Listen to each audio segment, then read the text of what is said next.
Mom, starting tomorrow, these are your new responsibilities in this house. Renata's words echoed in my head as I read the paper she had just handed me. It wasn't a suggestion. It wasn't a request. It was an order. My own daughter, in my own home, was giving me a work schedule as if I were a newly hired domestic worker. If you don't agree, she continued, her voice cold, a tone she'd perfected over the past few months, you can pack your things and leave. This house needs someone who actually helps, not someone who just takes up space. My hands trembled as I read the list. 6 a.m., wake up and prepare breakfasts. 7, get the kids dressed and take them to school. 8, return and start the general house cleaning. 9, wash and hang the laundry. 10, prepare lunch. The list continued, hour by hour, until 11 at night, when according to this document, I should be ironing clothes for the next day. And, obviously, Gustavo added from the couch, without even looking up from his phone, all this includes paying for the house expenses. That's what your pension is for. No. I stood there, in the middle of my own living room, the same living room where I had welcomed Renata when she was born 34 years ago, where I had celebrated her birthdays, where I had comforted her when she cried over her first heartbreaks. Now that same child looked at me with a coldness that chilled me to the bone. You don't have much time to decide, Mom, she said, painting her nails a bright pink. Gustavo has already spoken with a lawyer. Since we've been living here for over 2 years and maintaining the house, we have rights. So you can be our employee and stay, or you can leave, and we'll stay anyway. The threat was clear. In my own house, with the deed in my name, my daughter was blackmailing me. Either I became her personal servant, paying all expenses and working tirelessly, or I'd be kicked out so they could take everything. Think it over, Renata continued, blowing on her freshly painted nails. At your age, where else are you going to find a place to live on a $600 pension? At least here you have a roof and food, and you can see your grandkids every day, unless, of course, you prefer to live alone in some miserable little room. Gustavo let out a cruel laugh. Besides, honey, let's be realistic. What else are you going to do with your life? At least this way you'll feel useful. It's better than watching TV all day like old ladies your age do. My grandchildren were on the floor, playing with their tablets, completely oblivious to the conversation that was shattering my world. 8-year-old Ethan looked up at me for a moment and asked, Grandma, are you going to make snacks? I'm hungry. It was the cruelest normality. To them, I was already the housekeeper, the person who fixes things, cleans, cooks, serves, not the grandma who loved them, not the woman who had worked 40 years to buy this house. I was just the free servant who was always available. Look, Mom. Renata stood up and walked towards me, placing a condescending hand on my shoulder. It's not that we don't love you.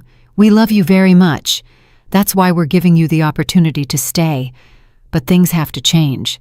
This house needs order, and someone has to be responsible for keeping everything running. And why does that someone have to be me? I managed to whisper, finding my voice for the first time in this nightmarish conversation. Because you're the one who doesn't work, Gustavo replied without looking up.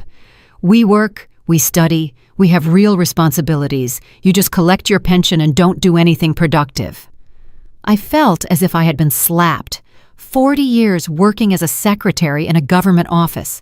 40 years getting up at 5 in the morning, taking 2 buses to get to work, saving every penny to buy this house.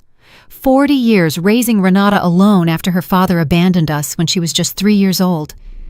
Don't do anything productive? I repeated, feeling the words choke me. All these years maintaining this house, paying the bills, buying your food, taking care of your children while you go out, washing your clothes, cleaning up your messes. That's not work, Mom, Renata interrupted me with that condescending smile I had learned to hate. That's what anyone living in a house does. The difference is that now it's going to be organized with fixed schedules, so everything runs smoother. I looked around my living room.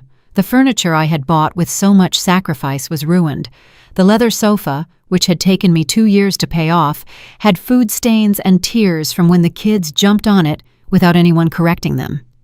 The wooden coffee table, which had been my pride, was covered in marks from glasses and hot plates that no one bothered to put on coasters. On the walls, my family photos had been replaced by movie posters Gustavo liked. My book collection had been relegated to a box in the garage to make space for the video games and electronic gadgets they constantly bought with the money I gave them. Besides, Renata continued, examining her nails with satisfaction, this is going to be good for you. It's going to give you purpose. Lately, you've seemed very depressed, very bored. Having clear responsibilities will help you feel better about yourself. The manipulation was so evident, it physically hurt. She was selling me my own slavery as if it were a favor they were doing me, as if becoming their free servant was a form of therapy for my emotional well-being. And you have to work on weekends, too, Gustavo added, finally looking up from his phone. Saturdays are for deep house cleaning, and Sundays are for preparing the week's meals. It's not that we're being cruel to you, honey. It's just that we need things to run like a real home. Like a real home? I repeated, feeling anger begin to replace the shock. This isn't a real home. This is the house I bought, that I maintained, where I welcomed you when you had nowhere to live. Yes, but now we're a family, Renata replied with that twisted logic that left me speechless. And in a family, everyone has their role. Ours is to work and earn income. Yours is to keep the house running. It's fair. Valerie, my 6-year-old granddaughter, approached and tugged at my skirt. Grandma, can I have cookies? The ones on top of the fridge. I looked at her and saw in her eyes the same expectation I had seen in her mother's eyes when she was her age. The expectation that Grandma always says yes, always fixes things, always available. But now that expectation came with an official schedule, an unsigned contract, an implicit threat. In a moment, my love, I told her, caressing her head. No, Renata interrupted sharply. Valerie, your grandma is going to follow a new schedule. If you want something, you have to ask her at the right time. It's 4 p.m. now, and according to the schedule, this is her snack prep time anyway. I walked to the kitchen with trembling legs, feeling as if each step led me deeper into an abyss from which I didn't know if I could escape. The schedule remained in my hand, crumpled by the pressure of my fingers. It was like holding my own emotional death sentence. When I opened the pantry, I realized how empty it was. 3 broken cookies at the bottom of a package, an expired can of tuna, and half a bag of rice. In the refrigerator, the situation wasn't much better. 2 yogurts Renata had bought for herself, 1 of Gustavo's beers, and the leftovers from 3-day-old dinner that no one else had wanted to eat. Grandma, there are no cookies, Valerie shouted from the living room with that impatience she had learned from her mother. I'm coming, my love, I replied, knowing perfectly well that I would have to improvise with what little there was, or rather, with what little they had left me to have in my own kitchen. I heard Renata's footsteps approaching. Her heels echoed with an authority they hadn't had in this house before. It was as if the simple act of having handed me that paper had transformed her into the official owner of everything. Mom, while you're in the kitchen, I wanted to remind you that you need to go to the supermarket early tomorrow. I made a list of everything we need, she said, sticking a paper on the refrigerator door. It's about $150 worth of groceries. Oh, and you also need to stop by the pharmacy to pick up the kids' vitamins and Gustavo's special shampoo. $150, a quarter of my monthly pension for a week's worth of groceries, for a family that had decided my money was theirs, by right. Renata, my pension doesn't stretch that far every week, I managed to say, though my voice sounded strangely small in my own kitchen. Oh, Mom, always the same, she sighed dramatically. You know Gustavo is saving to buy us our own house. We can't be spending our income on food and basic necessities. Besides, you eat here every day. It's normal for you to contribute to the expenses. The logic was so twisted it made me dizzy. Gustavo was saving for his own house while living rent-free in mine. He ate my food and used my services. And I, the real owner of the property, had to pay for the privilege of being their free domestic worker. And what if I don't have enough money? I asked, though I already knew what her answer would be. Then you'll have to adjust and buy the basics first. The children need to eat well. Mom, you can't be selfish with money when there are little ones in the house. Selfish with my own money, in my own house. The word stabbed me like a dagger in the chest. Gustavo appeared at the kitchen entrance, stretching as if he had just woken from a nap. It was 4:30 in the afternoon on a Tuesday, and he was in his pajamas watching television while I took care of everything else. "Honey, could you prepare something good for dinner? It was a tough day at work today," he said, opening the refrigerator and pulling out a beer as if it were the most natural thing in the world. "A tough day?" I couldn't help but ask. "I thought you hadn't left all morning." "I work from home on Tuesdays," he replied with a tone that made it clear I had no right to question his schedule. "Virtual meetings, important calls. It's very stressful. That's why I need to relax when I'm done." I looked at the clock, 4:30 in the afternoon. If he had worked from home, his workday had lasted exactly 3 hours, considering I had seen him sleeping on the couch at 1 in the afternoon. "Besides," he continued, taking a long swig of his beer, "Renata and I were talking about some additional rules to make the house run smoother. For example, we need you to respect our downtime. When we're in the living room watching television, it would be better if you didn't interrupt with cleaning or cooking noises." "But the schedule says I have to cook at this time," I replied, holding up the paper still in my hand. "Yes, but without making noise. Or you can cook earlier when we're not resting. It's a matter of better organization." The contradiction was absurd. I had to cook at fixed times, but without disturbing their rest periods, which apparently covered most of the day. I had to follow strict rules that changed at their convenience. Renata returned to the kitchen with a smile that didn't reach her eyes. It was that smile she had perfected since adolescence, the one she used when she wanted something or when she was about to say something particularly hurtful, disguised as concern. "Mom, I also wanted to talk to you about your room," she said, leaning against the counter as if she owned the place. "Gustavo and I think it would be better if you moved to the small room in the back. We need the master bedroom because it's bigger, and we have more things." The master bedroom. My master bedroom. The room where I had slept for 30 years, where I had cried after my husband's death, where I had dreamed of watching my grandchildren grow up in a loving environment. Now they wanted to relegate me to the tiny service room, literally. "That room is very small, Renata," I said, feeling my voice crack. "There's barely enough room for a twin bed." "It's perfect for you, Mom. You don't need much space anyway. And that way we can have a bigger closet for our clothes and the kids' stuff. It's more practical for everyone." More practical for everyone. That was the mantra that justified every humiliation, every loss of dignity, every step towards my conversion into a shadow in my own life. "Besides," Gustavo added, "the small room is closer to the kitchen. It'll be easier for you to get up early to prepare breakfast without disturbing anyone." Of course, my new location in the house had been calculated to maximize my usefulness as a domestic worker, close to the kitchen to serve better, far from the main living areas, so as not to bother the true inhabitants of the house.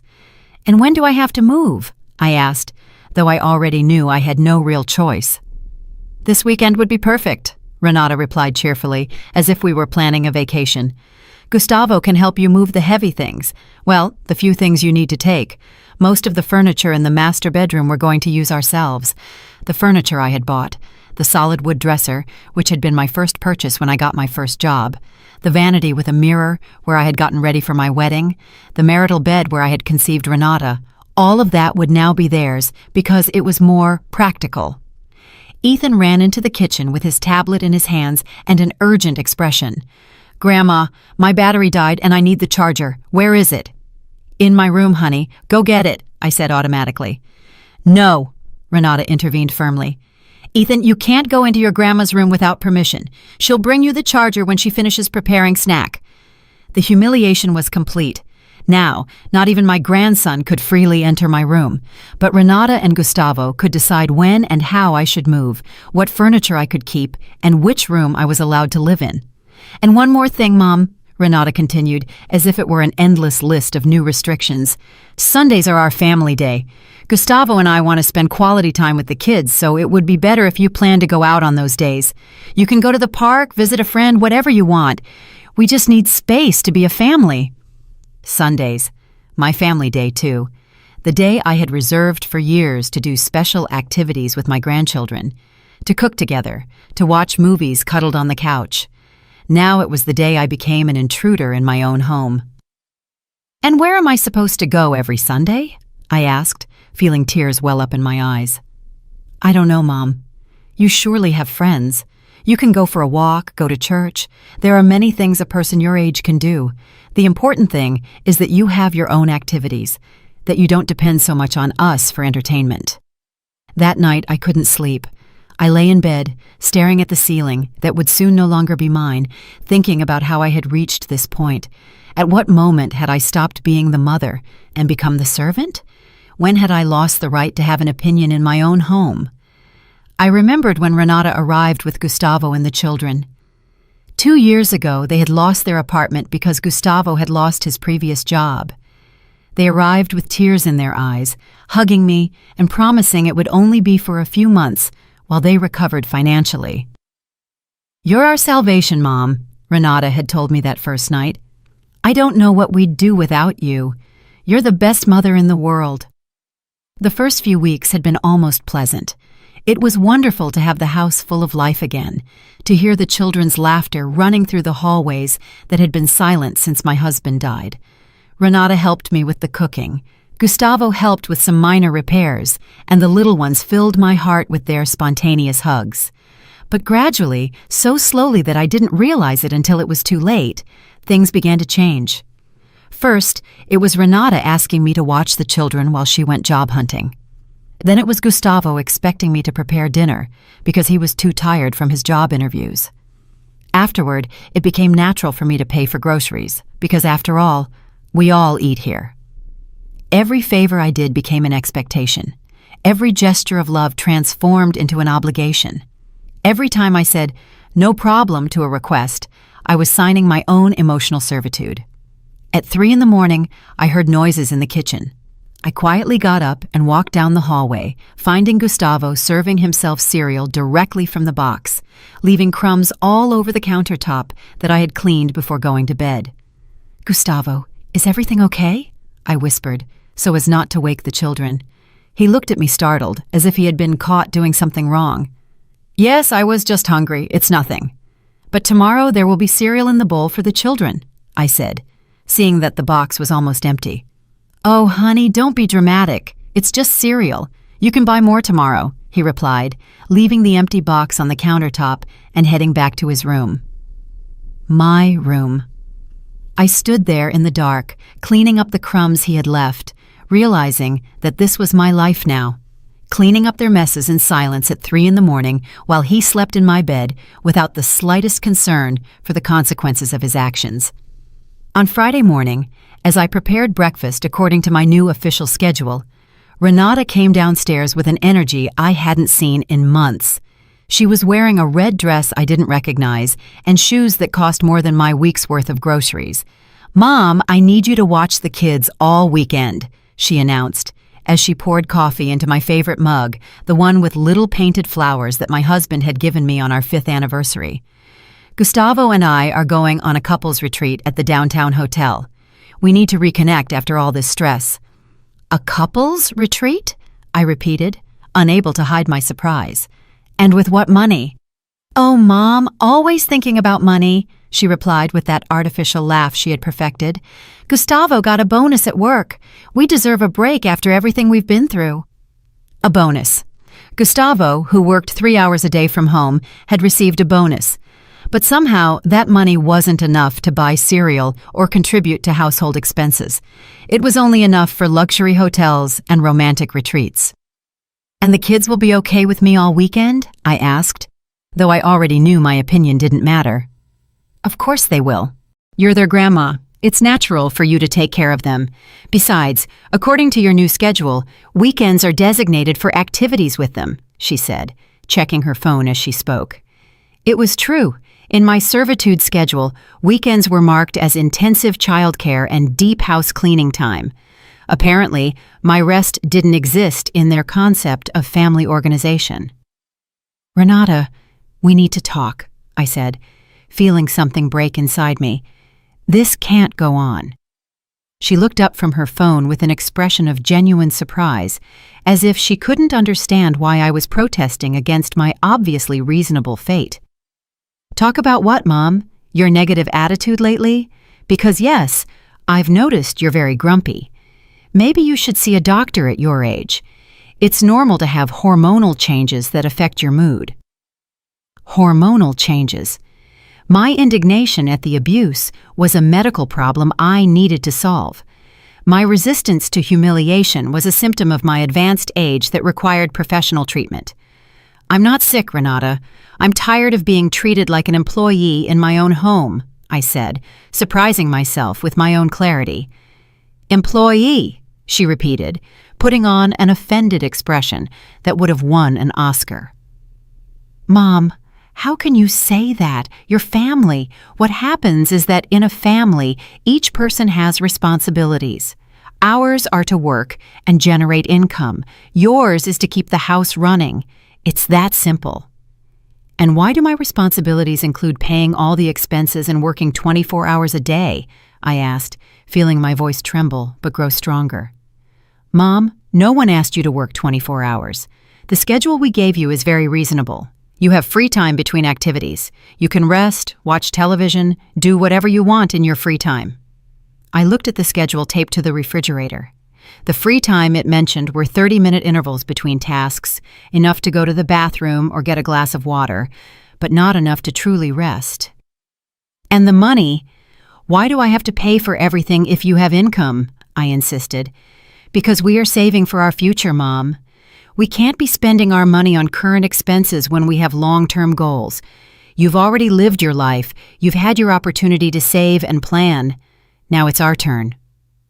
The logic was devastating in its cruelty. According to their reasoning, I had already had my chance to live, and now my role was to finance and facilitate their opportunities. My pension, earned with 40 years of work, was less important than their long-term goals. Gustavo appeared in the kitchen, already dressed to leave, with a smile that I found increasingly repulsive. He approached Renata and kissed her on the cheek, a gesture of possession and complicity that completely excluded me. "All set for the weekend?" he asked her, completely ignoring me, though I was standing less than 3 feet away. "Yes, my love. I've explained everything to Mom. She'll take care of the kids and the house," Renata replied, as if I were just another object she had arranged for their absence. "Perfect, honey. Just one more thing," Gustavo said, finally addressing me. "On Monday, my mother is coming to visit us for a few days. She'll need the guest room, so it would be good if you have it spotless. She also likes breakfast very early, around 6 in the morning. I hope it's not a problem." His mother. Another person I would have to attend to, feed, and serve in my own home. Another mouth to feed with my money. Another person who would expect my services as if it were the most natural thing in the world. "And how long is she staying?" I asked, though I already sensed I wouldn't like the answer. "We don't know exactly. It depends on how she feels. Lately, she's been very lonely since my father died, so we thought being with family would do her good," he replied, as if my house were a free hotel for people in need of company. "Gustavo, your mother and I don't get along very well," I said, remembering the few times I had met her and her dismissive attitude towards me. "Oh, honey, those are past problems. You have to learn to forgive and forget. Besides, she's an elderly lady. She needs care and attention. I'm sure that when you get to know her better, you'll get along very well." Care and attention that, of course, I would provide without remuneration or recognition, while Renata and Gustavo enjoyed their romantic retreat. I would be serving breakfast at 6 in the morning to a woman who considered me inferior. "And Mom," Renata added, putting on the earrings that completed her outfit, "when your mother-in-law arrives, it would be good if you give her the master bedroom. We can sleep in the children's room for a few days. She needs to be comfortable." The master bedroom, which they had already taken from me, now they were going to give it to Gustavo's mother. I, in my own house, would occupy the smallest room while a complete stranger slept in my bed, used my furniture, and expected my services. The weekend became a nightmare that surpassed all my darkest expectations. Renata and Gustavo left on Friday at 2 in the afternoon after leaving me an additional list of instructions for childcare that included specific times for meals, educational activities, limited screen time, and strict sleep routines. "It's important that you maintain discipline, Mom," Renata had told me before getting into the taxi I had paid for to the downtown hotel. "Children need structure. If you spoil them this weekend, it will be very difficult for them to respect us again afterwards." Ethan and Valerie looked at me with expectation, waiting for me to fulfill the role of entertainer, cook, teacher, and babysitter, all at the same time. It wasn't their fault, of course. They were children adapting to a system where Grandma was the person who solved everything, while their parents enjoyed freedoms I had forgotten existed. On Saturday morning, as I prepared pancakes for breakfast according to the specific nutritional instructions Renata had left, Ethan spilled orange juice on the living room rug. It was a normal accident, the kind of thing that happens when there are children at home. But when I started cleaning, I realized there weren't enough cleaning products. "Grandma, Mom says that when something gets stained, you have to clean it immediately or it gets ruined forever," Valerie informed me, with the seriousness of a professional supervisor. She was right. Renata had been very specific about keeping the house spotless during their absence. So, at 9 in the morning on Saturday, I found myself walking to the supermarket with the 2 children, spending $30 of my pension on cleaning products for a disaster that could have been solved with soap and water. At the supermarket, Ethan asked for the special cereal his father ate, the one that cost $8 a box. Valerie wanted the organic cookies her mother bought her, the ones in the $10 package. I looked at the prices and made desperate mental calculations, knowing that every dollar I spent was a dollar less for my own needs. "Why are you taking so long to decide, Grandma?"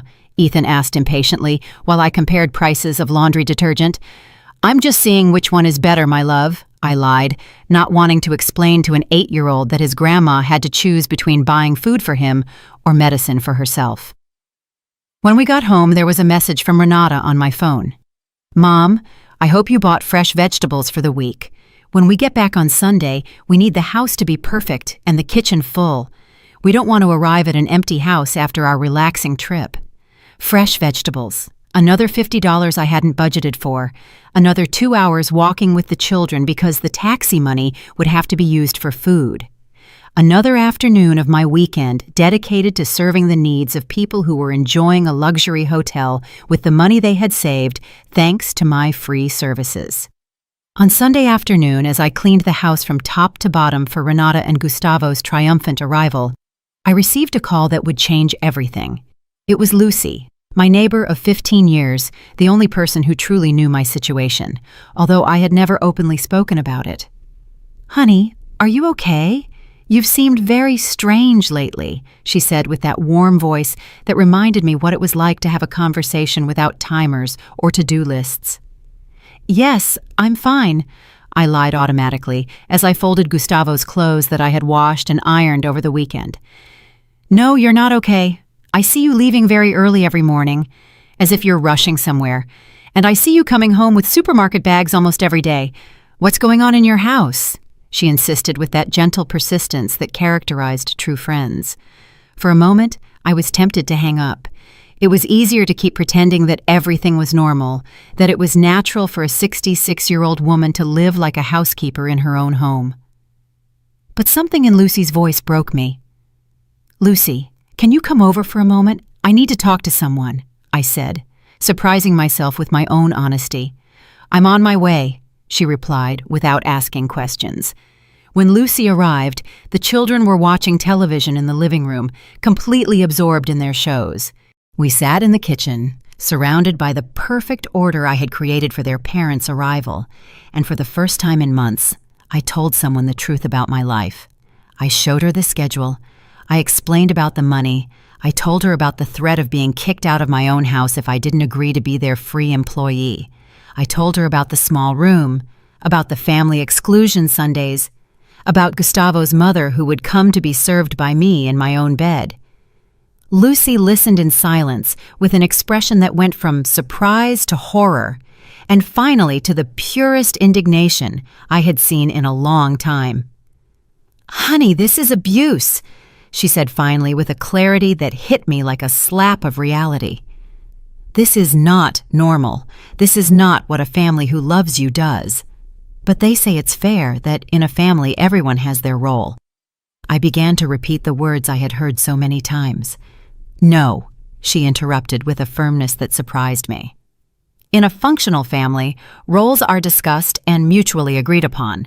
No one imposes an unpaid work schedule on anyone.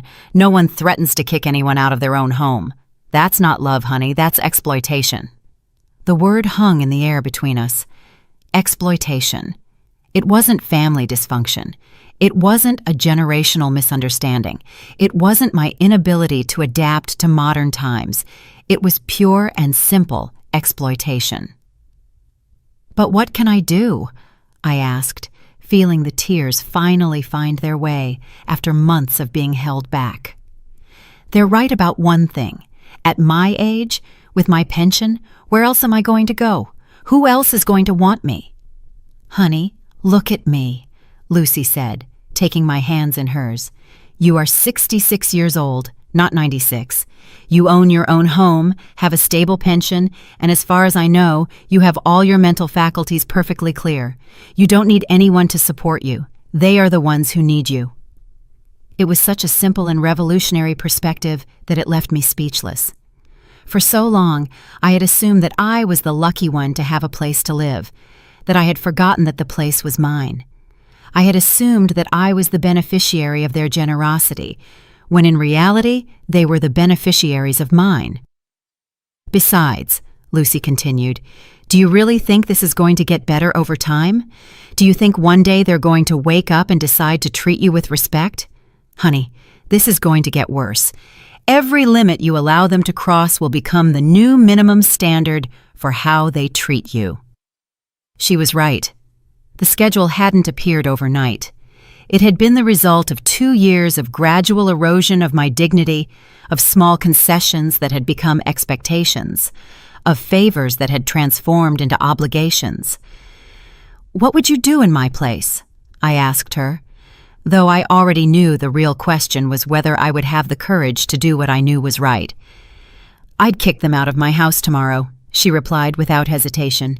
"And if you don't have the courage to do that yet, at least start setting boundaries, charging for your services, demanding respect in your own home, reminding them who really owns all of this."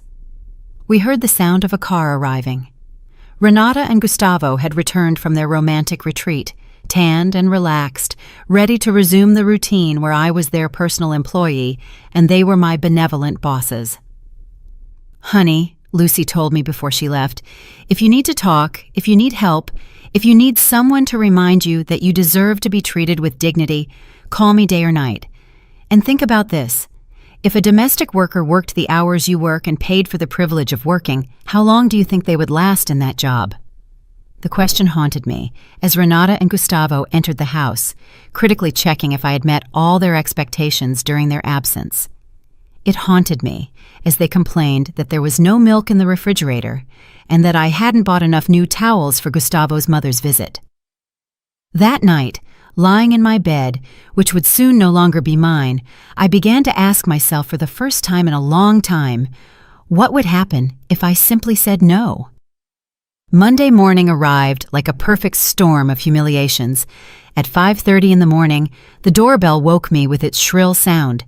It was Marissa, Gustavo's mother, standing at my door with 2 enormous suitcases and the expression of someone expecting to be received like a queen. "Finally," she said without even greeting me, pushing her suitcases inside the house. "The taxi took forever. I hope Gustavo explained my special breakfast needs to you. I have a very delicate stomach and can't eat just anything." It was 5:45 in the morning. I hadn't even had time to brush my teeth or comb my hair, but there I was, receiving instructions about the special gastronomic needs of a woman who had invited herself to my house indefinitely. "Good morning, Marissa," I managed to say, though my voice sounded hoarse from interrupted sleep. Gustavo told me you were coming, but— Yes, it's good that everything is settled, she interrupted me, looking around my house with a critical eye. Although I see that this place needs some adjustments. Where is my room? I'm very tired from the trip.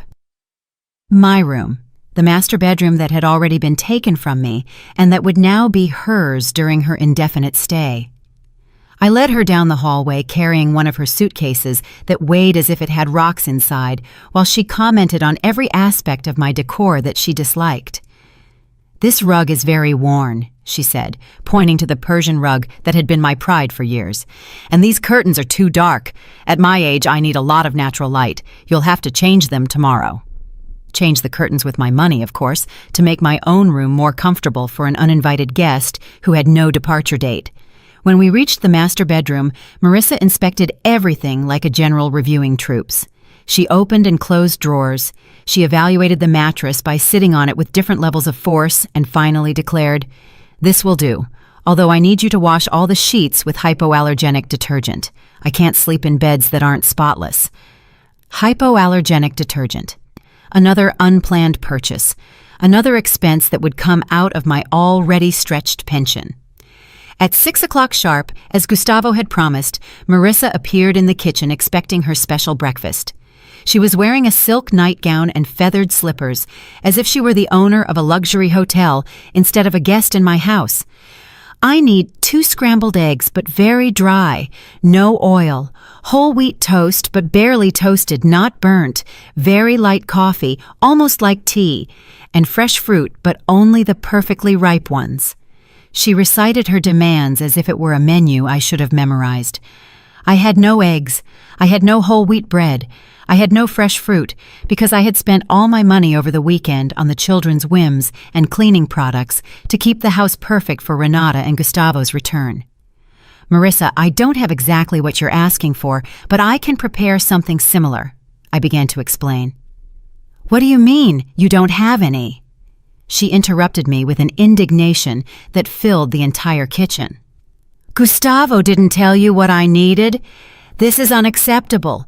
A house without the basic ingredients for a decent breakfast." At that moment, Gustavo appeared in the kitchen, already dressed for work, with that annoyed expression he wore when something interfered with his perfectly organized routine. "What's going on here? Why so much noise so early?" he asked, although it was his mother who had been shouting. "Your housekeeper doesn't have food in the house," Marissa replied, pointing at me as if I were a defective object. "How am I going to have breakfast without the basic ingredients?" Housekeeper. She hadn't even bothered to pretend that I was anything more than that. To her, I was simply the service staff of her son's house, hired to attend to her needs, without question. "Honey, didn't you go to the supermarket this weekend?" Gustavo asked me with that reproachful voice he had perfected to make me feel like a punished child. "Yes, I did, but I spent the money on what Renata asked for the children and—" I began to explain. "Oh, please," he interrupted me. "You always have excuses. My mother needs to have a proper breakfast. Go to the supermarket now and buy what's needed, and next time, plan better."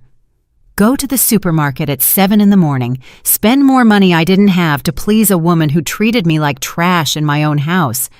All this while, Gustavo prepared to go to his 3-hour-a-day job, and Renata continued to sleep peacefully in the children's room. "And with what money?" I asked, feeling something harden inside me. "I already spent everything I had this weekend."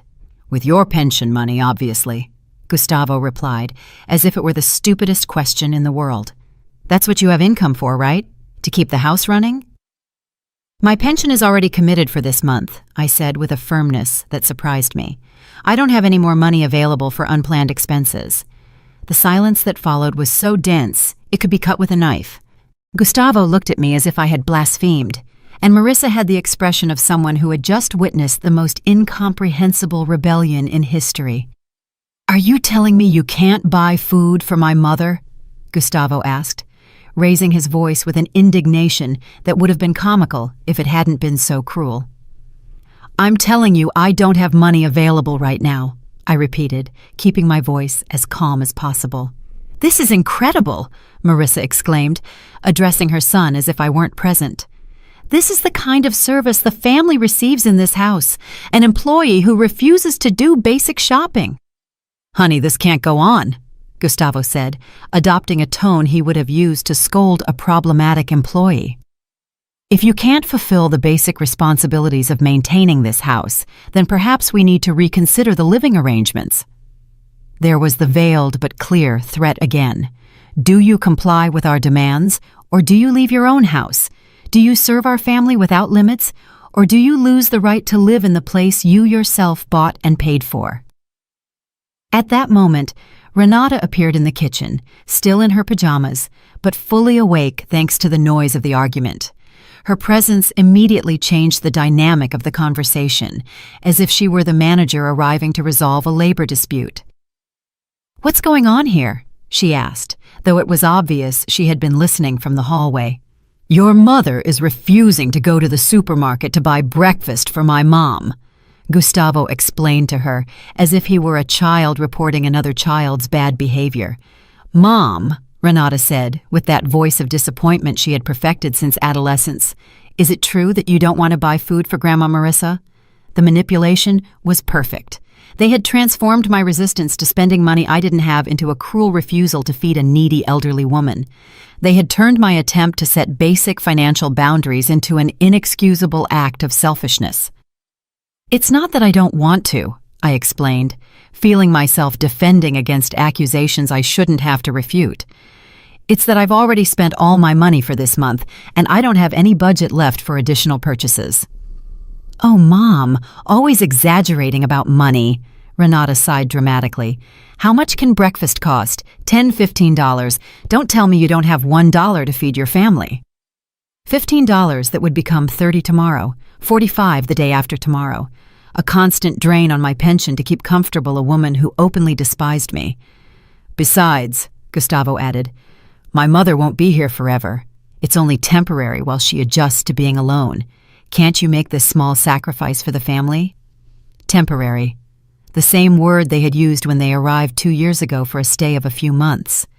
The same empty promise they had used to justify every new invasion of my space, every new demand on my time, every new hole in my budget. "And how long is Marissa going to stay?" I asked, though I already knew I wouldn't like the answer. "We don't know exactly," Gustavo replied vaguely. "It depends on how she feels, whether she finds activities she likes in the neighborhood, whether she adapts well to the house routine." The house routine. My routine of serving, cleaning, cooking, and paying for the privilege of doing so. The routine where I was the free domestic worker for a family that had decided my house was theirs by right. At that moment, as I stood in my own kitchen, being scolded for not wanting to spend my pension on the whims of a woman who treated me like trash, something definitively broke inside me. It wasn't a dramatic moment of enlightenment. It was more like when a dam breaks. First a small crack, then a constant flow, and finally an unstoppable avalanche of clarity. "Okay," I said with a calm that surprised even myself. "I'll go to the supermarket and buy what Marissa needs for her breakfast." Everyone seemed to relax immediately, as if my surrender had restored the natural order of the universe where I obeyed without questioning. But there was something different in my voice, something none of them detected because they were too used to assuming my submission. "Perfect, Mom," Renata said with that condescending smile she reserved for when I came to my senses. "I knew you'd understand in the end how important it is to make Grandma Marissa feel welcome." I quickly dressed and left for the supermarket, but this time I didn't go straight to the food section. This time I first went to the pharmacy in the shopping center where I knew there was an ATM, not to withdraw money for Marissa's breakfast, but for something completely different. I withdrew $200 from my savings account, money I had been saving for emergencies, but I realized this was the biggest emergency of all, the emergency of recovering my dignity before it was too late. With the money in my wallet, I walked to a lawyer's office I had seen advertised in the local newspaper. It was early, barely 8:30 in the morning, but the receptionist informed me that Attorney David Miller handled emergency consultations from 9. "Is it an emergency?" the receptionist asked me, a young woman with a kind smile. Yes, I replied without hesitation. I think it is. David Miller turned out to be a man in his 50s with a neatly trimmed beard and eyes that conveyed the kind of experience that comes from having seen all kinds of complicated family situations. Tell me what's going on, Mrs. Everett, he began, consulting the card where I had written my name. Mrs. Everett, I said, and for the first time in a long time, I pronounced my name with something akin to pride. Attorney, I need to know what my rights are in my own home. I explained the entire situation, the work schedule, the threats to evict me from my property, the financial exploitation, Marissa's arrival without my consent. I spoke for 20 minutes without stopping, as if I were a dam that had finally broken. David listened without interrupting, taking occasional notes and nodding with expressions that ranged from surprise to indignation. When I finished, he leaned back in his chair and looked at me with a mixture of compassion and professional determination. Mrs. Everett, what you are describing constitutes economic and emotional abuse, he said with a clarity that hit me like a lightning bolt. Your daughter and son-in-law are committing what is legally known as elder exploitation. But they have rights for having lived in the house for 2 years? I asked, remembering Gustavo's threats about consulting a lawyer. In some cases, after a certain period, occupants can claim tenancy rights, he explained. But those rights never include the right to exploit the owner or to impose unpaid work conditions on them, and they definitely do not include the right to bring additional guests without the owner's consent. I felt as if a huge weight had been lifted from my shoulders. For the first time in months, someone was confirming that my perception of reality was correct, that I wasn't being dramatic or ungrateful. What can I do? I asked, though for the first time in a long time, the question came with hope instead of desperation. Several things, he replied, consulting his notes. First, you can notify them in writing that you are terminating any informal housing agreement you had. Second, you can establish clear limits on the use of your property and your financial resources. Third, you can request that unauthorized guests vacate the property immediately. And what if they refuse? I asked, thinking about my family's reactions when they received those notifications.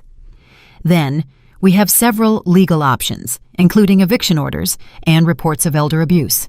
But my experience tells me that when families realize that the elderly person is legally advised and knows their rights, they usually reconsider their behavior very quickly.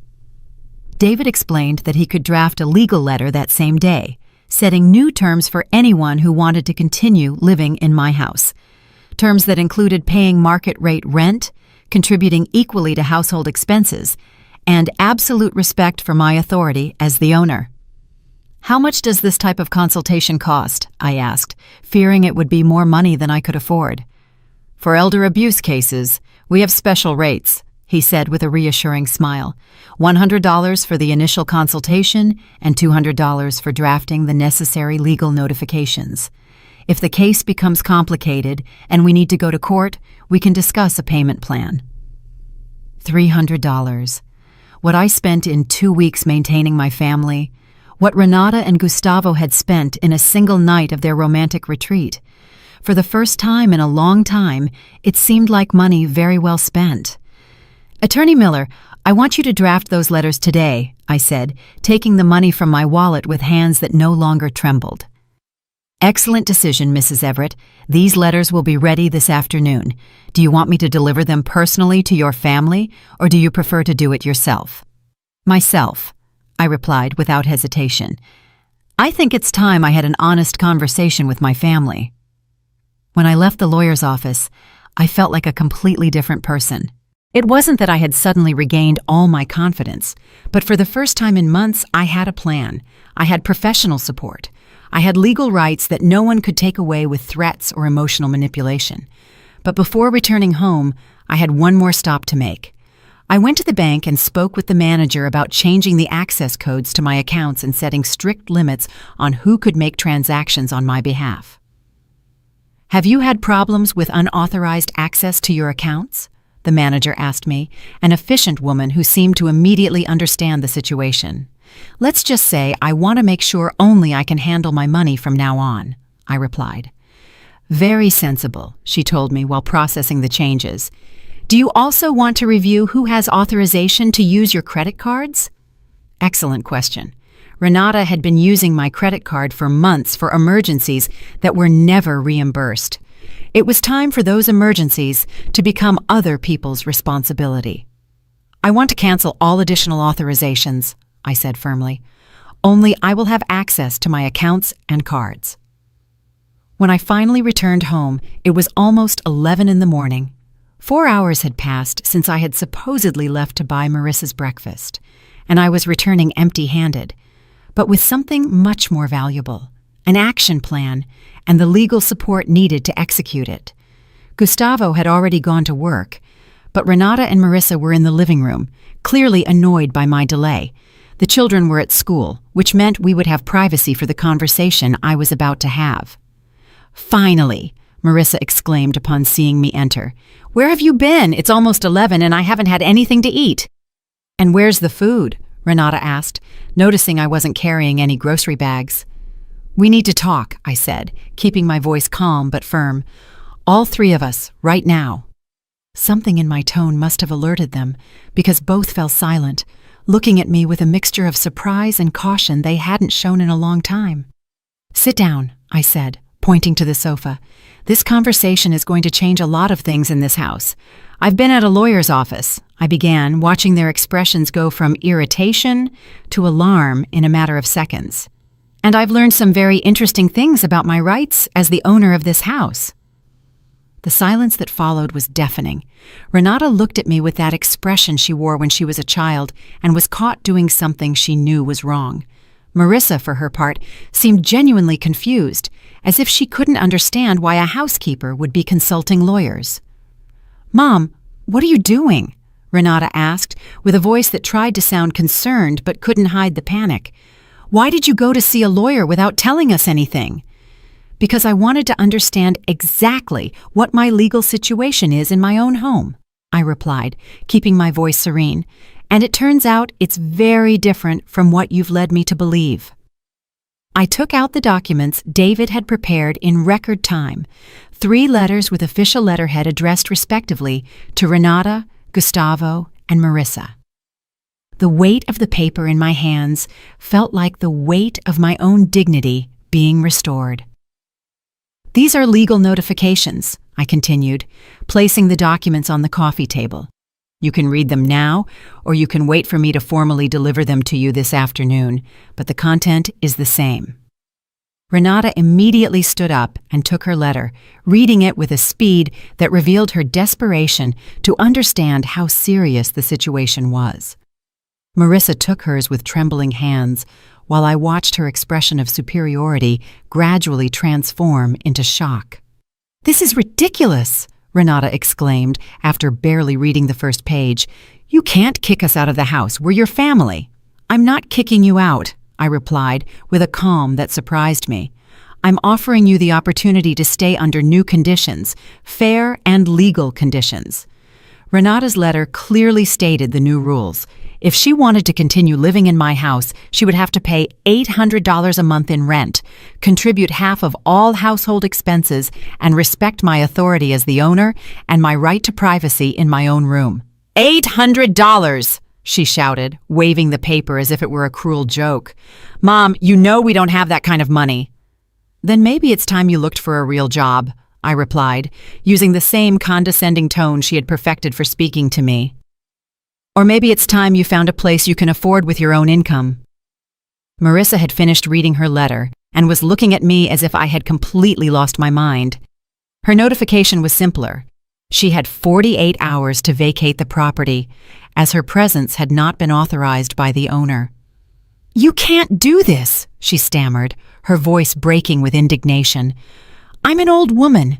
You can't kick me out on the street like a criminal? I'm not kicking you out on the street, I replied firmly. I'm asking you to return to your own home or to find accommodation in a place where you are a welcome guest, not an imposed burden. Gustavo won't allow this, she threatened, getting up from the sofa with more energy than she had shown since her arrival.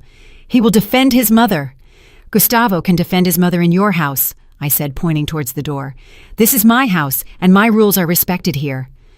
Renata had remained silent, reading and rereading the letter as if she expected the words to magically change. When she finally looked up, there were tears in her eyes, but not the kind of genuine sadness. They were the calculated tears she had used since childhood to manipulate situations in her favor. "Mom, how can you do this to us?" she whimpered with a voice that tried to sound devastated. "We love you. We just wanted us to be a united family, and this is how you pay us back? You threaten us with lawyers?" "A united family doesn't work with work schedules for one of its members," I replied, standing firm against her performance. "A united family doesn't threaten its members with kicking them out of their own home if they don't agree to be free domestic workers." "We never threatened to kick you out," she protested, though both of us knew that was exactly what they had done. "Renata, I have the list you gave me," I said, taking the crumpled schedule from my purse. "At the end, it clearly says that if I don't agree with these conditions, you understand that I prefer to find another place to live. What do you call that?" She was speechless for a moment, clearly looking for some way to reinterpret her own written words. Finally, she opted to change strategy. "Okay, maybe we were too strict with the schedule," she admitted, adopting a conciliatory tone. "We can change that. We can be more flexible. You don't need to bring lawyers to solve family problems." "The problem isn't just the schedule, Renata," I said, feeling stronger with each word. "The problem is that you have turned me into your unpaid housekeeper. The problem is that you spend my pension as if it were yours. The problem is that you invite people into my house without my permission and expect me to attend to them." Marissa, who had been listening to our discussion with increasing agitation, finally exploded. "This is crazy. Gustavo told me he lived with a loving family. He didn't tell me he would live with a crazy old woman who thinks her house is a hotel." "Precisely," I replied, looking directly into her eyes. "This is not a hotel. It is my house. And in my house, guests are invited, not imposed." "But I am Gustavo's mother," she shouted, as if that gave her automatic rights over my property. "And I am the owner of this house," I retorted with a firmness I didn't know I possessed. "Your family relationship with Gustavo does not give you rights over my home." Renata had been silently calculating, probably doing math on how much it would actually cost them to live independently. When she spoke again, her voice had a desperate tone I had never heard from her.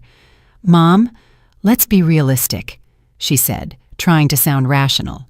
"We can't pay $800 in rent plus household expenses. You know that. And you can't live alone at your age either. We need each other." "I've lived alone before," I replied. "I lived alone for 10 years after your father died, before you arrived. And I lived very well, thank you very much." "But now you're older," she insisted, playing the age card as a last resort. "What are you going to do if you get sick? What are you going to do if you need help?" "I'll hire professional help if I need it," I said, an idea that had just occurred to me but sounded perfectly sensible. There are many services for seniors that charge for their services and provide them with respect and professionalism. "Are you going to pay strangers instead of accepting help from your family?" she asked, as if the idea were personally offensive. "I'm going to pay for professional services instead of being exploited by people who take advantage of my love for them," I corrected. "There's a very important difference." At that moment, the phone rang. It was Gustavo, probably calling to check that his mother had been properly attended to during his absence. Renata ran to answer, speaking in urgent whispers that clearly communicated that a family crisis was unfolding.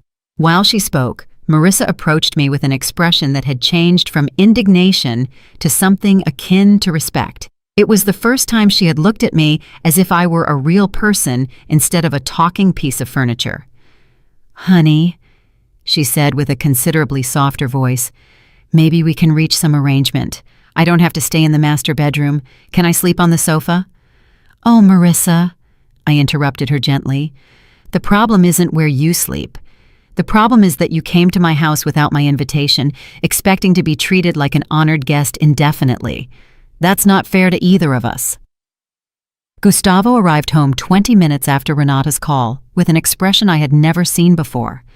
It wasn't his usual condescending arrogance, it was something much more dangerous.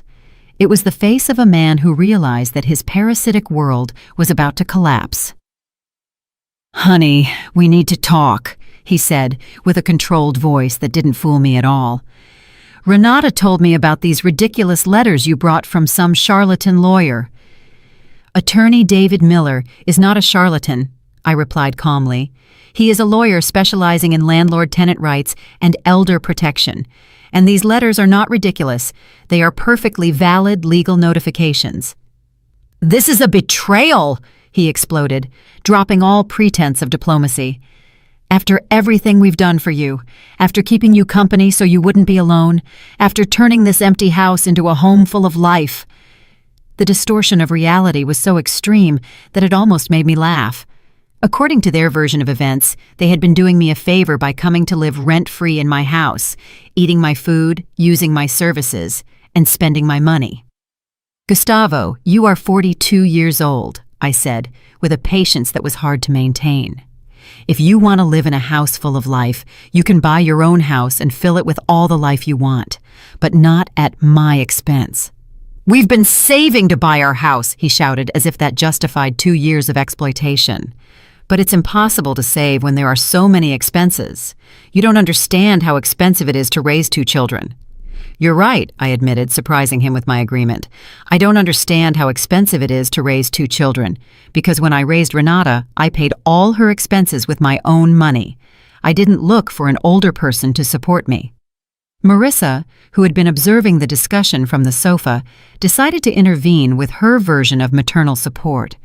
"Honey, I understand you're confused, but Gustavo is a good father and a good son. He doesn't deserve to be treated this way by a woman your age who is clearly losing her mind." "Losing my mind?" I repeated, feeling fury ignite in my chest. "For defending your rights in your own home, for threatening your family with lawyers instead of solving problems like civilized adults," Marissa replied, with that moral superiority she had perfected over the years. "Civilized adults don't impose work schedules on family members," I countered. "Civilized adults don't threaten to evict the owner of their own house." Gustavo had been pacing back and forth in the living room, clearly calculating his options. When he stopped, he had that expression he wore when he was about to play his strongest card. "Okay, honey," he said with a smile that didn't reach his eyes. "If you want to play with lawyers, we can play with lawyers, because it turns out we've also been consulting about our rights." "What rights?" I asked, though I already suspected where he was going. "The rights of tenants who have lived on a property for more than 2 years, he replied triumphantly. "The rights of parents who have been raising their children in a stable home. The rights of a family that has been maintaining a property that was deteriorating from lack of care." It was exactly the threat David had warned me they would try to use. The difference was that now I was prepared to face it. "Gustavo," I said with a calm that clearly unnerved him, "I suggest you show those legal consultations to your real lawyer, because mine assured me that no court in the country would grant tenant rights to people who haven't paid rent and who have been financially exploiting the owner." Gustavo's expression changed immediately. It was obvious that his legal consultations had been internet searches or conversations with friends, not real professional advice. "Besides," I continued, pulling out my own ace in the hole, "my lawyer informed me that what you have been doing is called elder exploitation and that it is a federal crime. So if you want to involve more lawyers in this situation, go ahead, but I warn you that the legal consequences for you will be much more serious than for me." The silence that followed was absolute. Even the children, who had arrived from school during our discussion and were listening from the hallway, remained completely still. "You're threatening to sue us?" Renata asked, with a small voice she hadn't used since she was a teenager. "I'm not threatening you with anything," I replied. "I'm explaining the legal consequences of your actions, the same consequences my lawyer explained to me this morning." Ethan appeared at the living room entrance with his school backpack still on his shoulders and a confused expression. "Why is everyone yelling? And why is Grandma crying?" Indeed, Marissa had started crying, But they weren't tears of sadness. They were tears of rage and humiliation from someone who realized she had completely lost control of a situation she thought she had mastered. "It's okay, my love," I told Ethan, approaching to hug him. "The adults are having an important conversation about how we're going to live in this house." "Are we leaving the house?" Valerie asked, who had appeared behind her brother with wide eyes. My granddaughter's innocent question broke my heart, but it also reminded me why I was doing all this. These children deserve to grow up in an environment where family relationships were based on love and mutual respect, not exploitation and manipulation. "That depends on your parents," I replied honestly. "If they decide they want to stay here, respecting the house rules and contributing fairly, they can stay. If not, they'll have to find another place to live." "What rules?" Ethan asked with that direct curiosity children have. "Rules like all adults living here have to work and contribute to expenses," I explained. "Rules like no one can force other family members to work without rest. Rules like we all deserve to be treated with respect." Gustavo looked at me with an expression that would have been intimidating a week ago, but now seemed simply pathetic. "Honey, are you confusing the children with these adult dramas?" "The children were already confused," I countered. They were confused seeing their grandma being treated like a housekeeper. They were confused hearing their parents talk about kicking their grandma out of her own house. Now at least they're hearing that there's another way to live as a family. Renata approached her children and hugged them in a gesture that would have been tender if it hadn't been clearly calculated to generate pity. "Children, go to your room and do your homework. The adults need to finish talking." When the children left, the atmosphere in the living room became even more tense. It was as if we were all waiting for someone to make the next move in a chess game where the rules had completely changed. "Okay," Gustavo finally said, adopting a negotiating tone. "Let's say you're serious about all this. Let's say you really want us to pay rent and contribute to expenses. How much time do you give us to get organized?"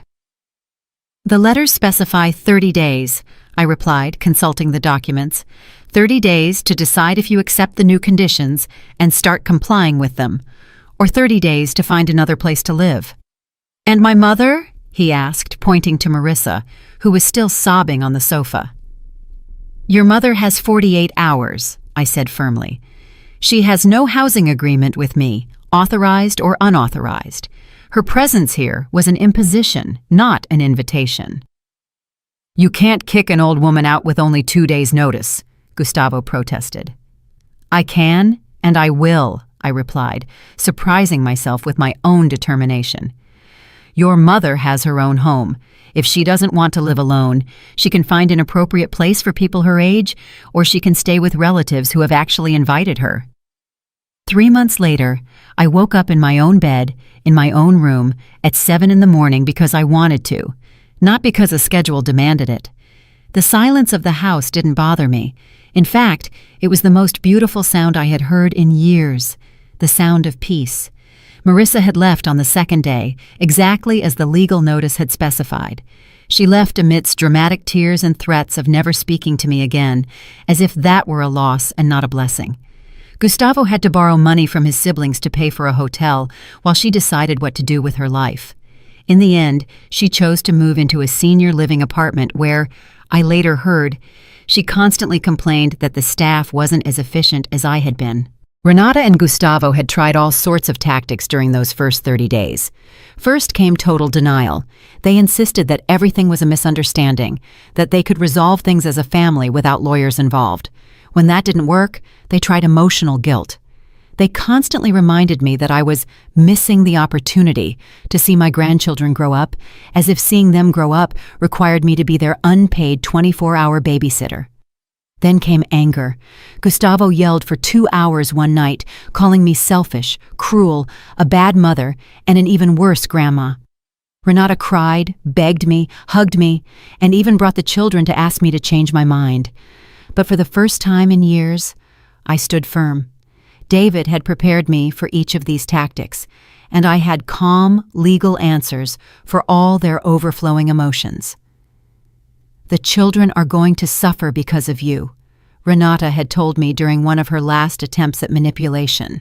The children are going to learn that healthy family relationships are based on mutual respect, not exploitation, I had replied using the exact words David had suggested. The final phase had been the most revealing. During the last week before they left, both Renata and Gustavo had started treating me with an exaggerated courtesy that was almost more insulting than their previous abuses. Suddenly, I was Mrs. Everett, and please and thank you very much for everything. It was as if they had suddenly remembered that good manners existed, but only when they needed them for something. Mom, we hope you understand that we always loved you, Renata had told me the morning they left. It's just that sometimes families have misunderstandings. Misunderstandings.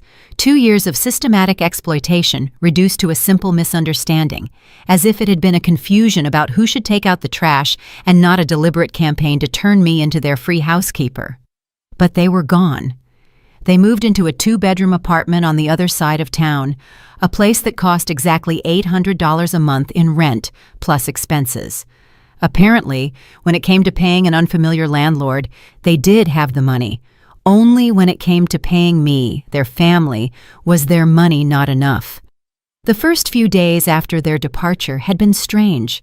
The house felt enormously empty after 2 years of being filled with constant noise, urgent demands, and the perpetual stress of serving other people.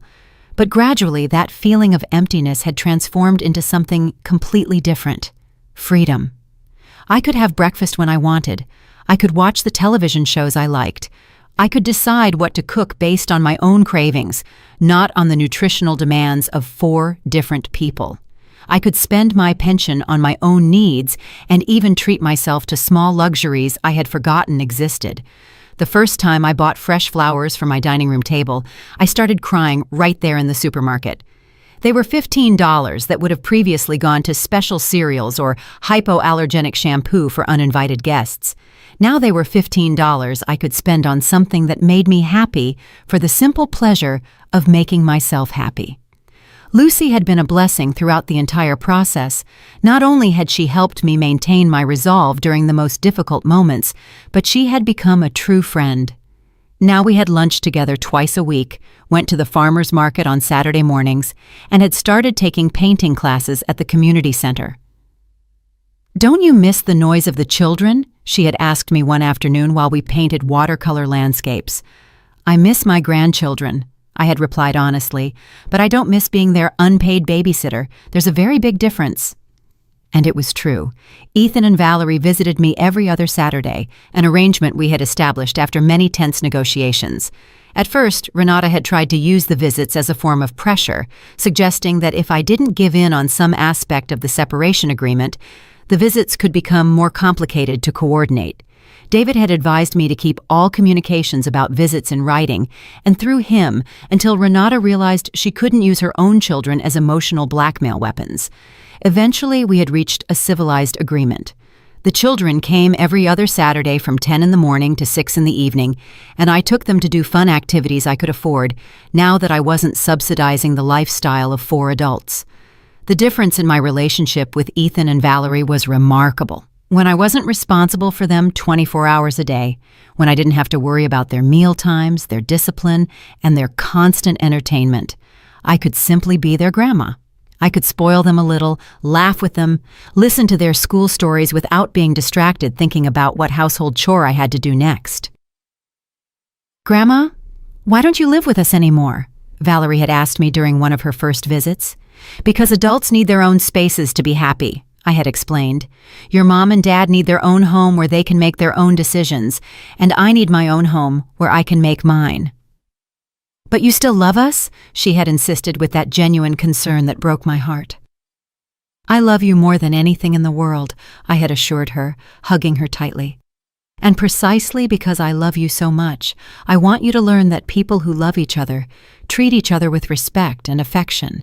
They don't take advantage of each other." Ethan, who was older and more observant, had understood the situation surprisingly maturely. "Mom and Dad made you work a lot, didn't they, Grandma?" "Yes, my love," I had admitted, "but now we're all learning better ways to be a family." That morning, 3 months after the big change, I woke up with a feeling I had completely forgotten. positive expectation. Not anxiety about what demands would await me during the day, but genuine curiosity about what good things I could choose to do. David had called me the previous week to inform me that Renata and Gustavo had officially withdrawn any legal claims to my property. Apparently, their consultations with real lawyers had confirmed what I already knew. They had no legal rights over my house, and any attempt to establish such rights would only result in charges of elder exploitation. "How does freedom feel, Mrs. Everett?" David had asked me with that warm smile I had come to appreciate so much. "It feels like waking up from a very long nightmare," I had replied. "It feels like remembering that I am a person, not an object." That morning, I got up when I wanted, had breakfast what I wanted, and dressed to go to my new favorite activity, senior dance classes I had discovered at the community center. At 66, I was learning to salsa. I had made new friends and was rediscovering parts of myself I had forgotten existed. As I prepared to leave, I looked at my reflection in the bathroom mirror. The woman who looked back at me no longer had that perpetually tired and anxious expression she had worn for the past 2 years. Her eyes were bright, her back straight, and she had something she had lost without realizing it. She had dignity. As I left the house, I locked the door and walked to the bus with firm steps. It was my house, my life, my decision. And for the first time in a very long time, those words didn't scare me. They filled me with pride because I had learned the most important lesson of my life. It's never too late to reclaim your self-respect, and once you reclaim it, no one can take it away from you again, no matter how much you love them or how much they love you. True love, I had discovered, never requires you to sacrifice your dignity, and true family never asks you to become less than you are so they can be more. If you enjoyed my story, you can support me by sending a super thanks so I can write more stories like this. Thanks a lot in advance. What about you? What would you do in this person's shoes? I'd really love to hear your thoughts, so drop them in the comments. I'm always curious to know what you think. Oh, and let me know where you've heard this story. If you want to hear more life stories like this, like the video and subscribe to my channel. There are many more waiting for you. Big hugs, and see you next time.